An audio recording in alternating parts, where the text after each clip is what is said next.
Olá, estamos aqui para mais um Papo de Município com você, servidor municipal que nos acompanha aqui sempre, toda semana no Grupo GTM Web no Papo de Município.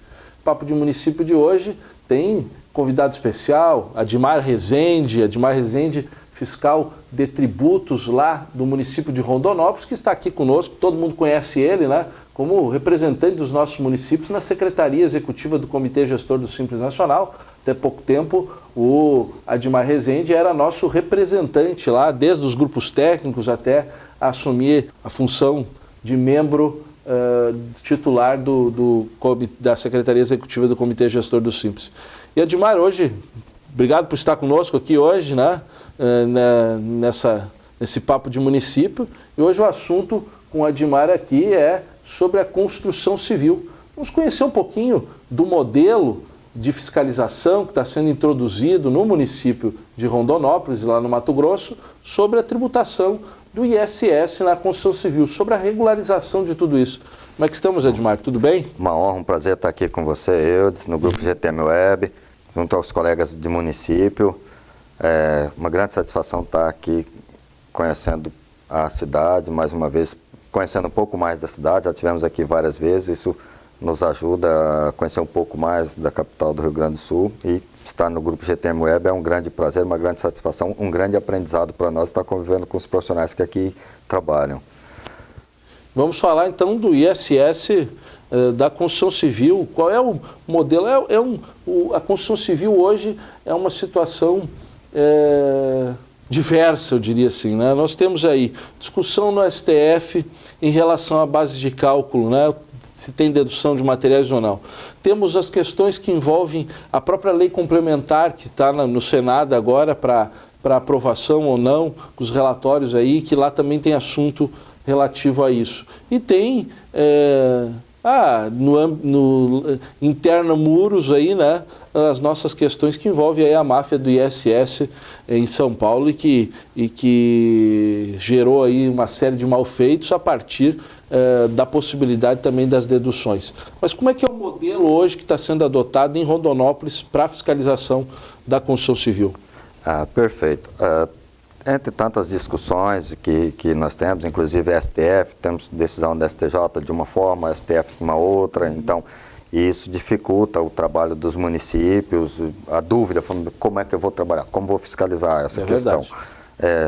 Vou procurar não falar dessas dificuldades que tem dos colegas de fisco aí, porque isso é uma repercussão enorme, negativa para a nossa carreira, infelizmente. A gente não condena e não vamos abranger, infelizmente não deveria ser praticado. E isso, diante de tantas dificuldades que nós temos na fiscalização, o que acontece? Um caso típico, as empresas estão indo para os municípios, de outros municípios, construir lá. Se a fiscalização local não acompanha de perto essas obras, essas empresas têm uma grande possibilidade de vir embora, não deixar sua parcela para a sociedade local, ou seja, a sua contribuição do ISS lá naquele município, apesar que a Lei Complementar 116 determina que o tomador de serviço faça a retenção desse ISS, mas nem todos fazem. Se não há uma fiscalização, não há um acompanhamento próximo por parte dos fiscos locais. Os municípios... Uma orientação mais próxima também do tomador, também. O tomador também está bastante atento a isso. Tem que estar bem orientado, bem trabalhado. Rondonópolis, o que nós definimos já de muito? As grandes obras. É uma região que está se industrializando, então o Estado está crescendo muito, graças a Deus, a economia está indo bem, e com isso vem obras de grande porte para os nossos municípios. Sim. Rondonópolis especificamente. Nós temos uma boa prática. Das maiores obras, já fomos lá, nomeamos o empreendedor como substituto tributário. A legislação permite, a gente já vai lá, nomeia ele, não deixa só aquela liberdade que tem dentro da 116, que ele tem ciência, ele toma ciência do decreto que está o nomeando. Então, ali você já fecha o cerco com ele, fala, para, você é substituto tributário. Isso em relação à empreiteira principal que vai para lá. E são as grandes construtoras no país hoje que vão para lá. Um segundo passo, para evitar isso, o que nós fazemos? Nós pegamos essa construtora principal e a nomeamos também como substituta tributária em relação às subempreitadas. Então isso nos garante um certo conforto ali, ou seja, nós temos dois contribuintes de grande porte trabalhando para o município, ou seja, eles são responsáveis, um pela empreitada principal e esse segundo pelas subempreitadas, que ninguém constrói uma obra sem subempreitada, uma obra de grande porte como a que nós temos acontecido lá.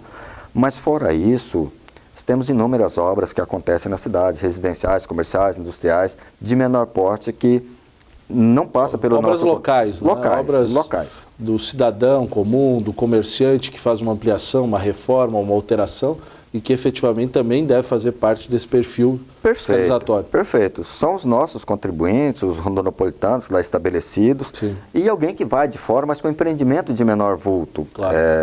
Então nós temos grande vulto ali, um terminal rodoferroviário lá, o maior da América Latina. Então, essa obra gerou muitos recursos para o município, gerou inúmeras empreiteiras, inúmeras situações lá. Então, isso foi muito bom durante a sua construção e ela continua em expansão ainda. Essas aqui, a gente tem esse cuidado especial. Fábrica de cerveja, por exemplo, foi instalada lá. Então, essas obras de vulto grande, a gente tem esse controle que facilita. Mas as demais não. Então, tem grandes empreendimentos ainda, não estratosféricos, vamos colocar não chamam assim, tanta atenção, não são geram, corriqueiros no né, dia, não são, mas que no volume, ao longo que são várias situações como essa, se avolumam também se a gente fizer a soma. Sim, são importantes essas arrecadações. A implantação da empresa em si é importante para o município, mas também a arrecadação do ISS daquelas obras, ou seja, elas são varejo, vamos dizer assim. Esse tipo de obra a gente pode qualificar como obras de varejo, lá perante a fiscalização. O que nós chegamos diante de tantas dificuldades para se fiscalizar? E qual é a linha que está sendo levada pelo município no sentido de acompanhamento, aí, de regramento para conseguir evitar a evasão maior do ISS, até o acompanhamento para garantir esse recurso? Então, essa é uma nova fase que a fiscalização está trabalhando. É um trabalho conjunto da Secretaria de Habitação e Urbanismo, que é responsável pela aprovação de projetos, concessão de alvarás de construção, reforma, ampliação e também alvarás de aceite, e a Secretaria Municipal de Receita, que é a nossa Secretaria da Fiscalização. Nós estamos buscando lá na Secretaria de Habitação hoje as informações sobre os alvarás, ou seja, cada dia 15 agora, o trâmite de informações vai existir entre as duas secretarias. A cada dia 15, a Secretaria de Habitação e Urbanismo vai passar para a fiscalização tributária uma lista com dados, tem uma planilha específica lá, com dados predeterminados, com todos os dados possíveis para aquele imóvel, aquela obra lá, ou seja, onde ele vai nos informar. Esses dados são, Admar, da fase do habite ou da fase do projeto de construção? Não, da concessão do alvará. Para o alvará de construção. De construção, lá ampliação. Na fase inicial, portanto. Inicial. Pode Antes ser alvará. até da construção. Sim, pode ser alvará de construção, de reforma, de ampliação, ou até mesmo alvará de aceite, quando vai regularizar a obra. A gente vai ter esse acesso a essas informações, ou seja, cada dia 15, a Secretaria de Habitação e Urbanismo vai repassar para a fiscalização tributária as informações dos alvarás liberados no mês anterior. Ou seja, eles têm 15 dias para fechar o mês e passar para nós. Ou seja, a gente vai acompanhar isso de perto, ou seja, vamos saber onde estão as obras, quais o tamanho delas, qual que é a natureza dessa obra, se é construção, ampliação, reforma, se é um alvará de aceite, vai regularizar. Então isso a gente acompanha de perto hoje, é ótimo. Nós temos também a possibilidade com isso de que fazer uma visita lá, se o empreendedor é uma pessoa física, mas o nosso Código Tributário também permite que ele seja substituto, a 116 não fala especificamente disso, fala mais de pessoa jurídica ser o substituto, mas nosso Código Tributário, no artigo 150, permite que nós o nomeamos substituto. Como substituto em relação àquela obra, faz essa visita com ele, acerta com ele o recolhimento do ISS sobre aquela obra. Então, esse é um projeto bom. Tem a fase final. Para fazer essa fase do... Vamos por partes aqui. Certo. Para fazer essa fase do aperfeiçoamento ali, do acerto com o substituto, é baseado em algum parâmetro? Então chegamos à verificação de que existem obras que a Secretaria de Habitação está encaminhando lá para a área de receita e a fiscalização está acompanhando isso. Aí nós vamos até a obra para fazer as verificações. Em algum momento, para fazer os ajustes desse eventual acerto que existe aí, existe algum parâmetro? Sim. Quais são os parâmetros que a fiscalização está usando? Questão mão de obra. A gente trabalha mão de obra. Vamos lá verificar. Diante disso, nós vamos ter acesso aos contratos. Caso não exista contrato, mas a gente precisa saber. Visitando a obra, a gente vai saber se o material é fornecido pelo empreendedor ou pelo construtor. Sabemos disso. Nós temos um decreto 6295 de 2011, em que ele estabeleceu a base presumida para a cobrança do ISS da construção civil em 40% do valor total da obra, ou seja, nos casos de empreitada global.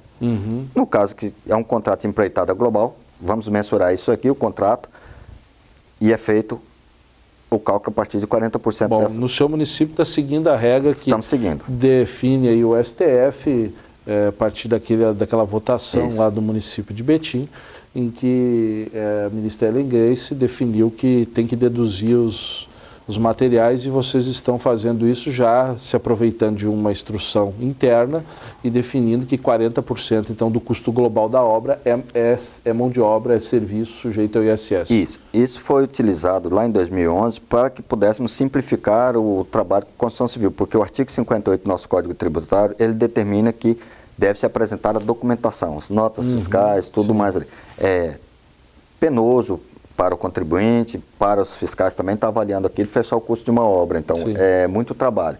Então, visando essa simplificação, o município editou esse decreto 6295 em 2011 para que pudesse simplificar o trabalho, tanto do contribuinte quanto nosso. Nós aceitamos a base presumida de 40% nessa situação aqui. Tudo bem. Então, tá isso, a gente trabalha com isso.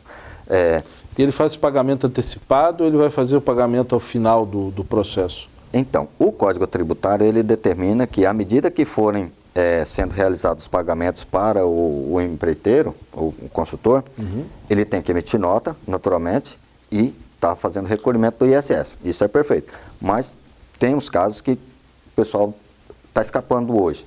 Às vezes, o consultor ele tem uma empresa, tem uma pessoa jurídica lá, mas ele pega uma obra de uma pessoa física, vamos supor aqui, e ele não trabalha com a pessoa jurídica lá, ele vai trabalhar com a pessoa física, ou seja, isso aqui é o município onde tem perdido muita receita nessas situações. Então, esse é um dos fundamentos. Os chamados autônomos. O sujeito vai trabalhar, faz obras, junta 5, 6 autônomos e vão lá e se formaliza e constrói casas, constrói residências, constrói condomínios, constrói estruturas, e efetivamente há uma estrutura empresarial ali, mas eles estão recolhendo seu ISS como autônomo lá. Ou nem recolhendo. Ou nem recolhendo, né? E para fugir exatamente, inclusive com efeitos no INSS, isso também. Sim, também. Né? No INSS, né? Pega 5, 6, um consegue a obra e efetivamente esses 5, 6, todos como o INSS alvarazinho de autônomo, vão lá e constroem. Mas ali está formado o caráter empresarial de um negócio, embora de forma irregular. Essas pessoas formam uma empresa, formam um negócio, até porque é impossível uma pessoa sozinho, com uma especialidade única, construir uma casa. Se ele é pedreiro, ele não é eletricista, ele não é pintor, ele não é encanador, né? Então é impossível que alguém consiga efetivamente construir uma residência, um edifício com uma única especialidade. Você precisa de várias especialidades para construir isso, né? Eletricista, pintor, encanador, pedreiro. Você precisa de auxiliares, o pedreiro não faz tudo sozinho, né? Você precisa de auxiliares, então a natureza da construção civil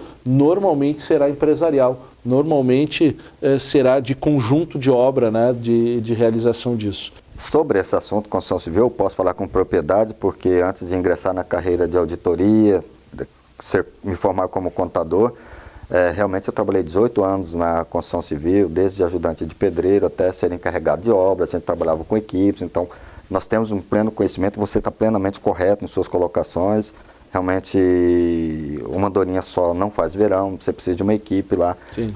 Ou vários operários em conjunto, em parceria para construir uma obra, ou um consultor só, pega aquela obra, contrata os funcionários, às vezes registram esses O caráter funcionários. empresarial sempre estará ali. São situações, eles às vezes registram na empresa, mas eles não pagam o tributo do ISS pela empresa. Por quê? Porque eles têm uma preocupação com a legislação trabalhista. O Ministério do Trabalho, a questão trabalhista lá é muito rigorosa, então eles têm essa preocupação. Se pegar, e até mais a preocupação deles é com que o funcionário deles saia e denuncie eles no Ministério do Trabalho. Então eles complicam. Essa parte eles fazem. Mas a outra parte de emitir nota fiscal e recolher os tributos municipais e federais também, no caso da construção civil, eles não fazem. Então, eles sonegam a parte tributária. Trabalhista, previdenciária, eles recolhem, a outra não. É esses consultores que a gente busca, num primeiro momento, atingir. Isso aqui é importante, a gente chegarmos nesse assunto. Nós vamos lá, cercamos por ali, o dono da obra pega um contrato. O contrato pode estar subfaturado? Pode. Para aí. O que nós adotamos? Pegamos os padrões da tabela CUB. que o Sinduscom fornece isso. Sim. Então, é a mesma tabela que a Receita Federal do Brasil se utiliza para cálculo do INSS dessas obras. O que nós fizemos? Estabelecemos também que nós temos esse valor de pauta, um valor referencial, que não pode ser inferior a 40%, porque nós temos o decreto 6295 que estabelece em 40%. Então, nós estabelecemos. São 19 padrões de obra na tabela CUB. Então, a gente qualifica aquela obra dentro de um padrão. Qual o padrão que ela se enquadra? Ótimo, esse padrão é. Qual que é o valor do metro quadrado dessa obra? Chegou um valor X? Ok, então 40% disso é mão de obra e em cima desses 40% nós vamos cobrar 5% do ISS. Se o prestador de serviço não recolher, lá na frente, Proprietário do imóvel. ele é obrigado a isso, então nós temos como fazer isso. De que forma?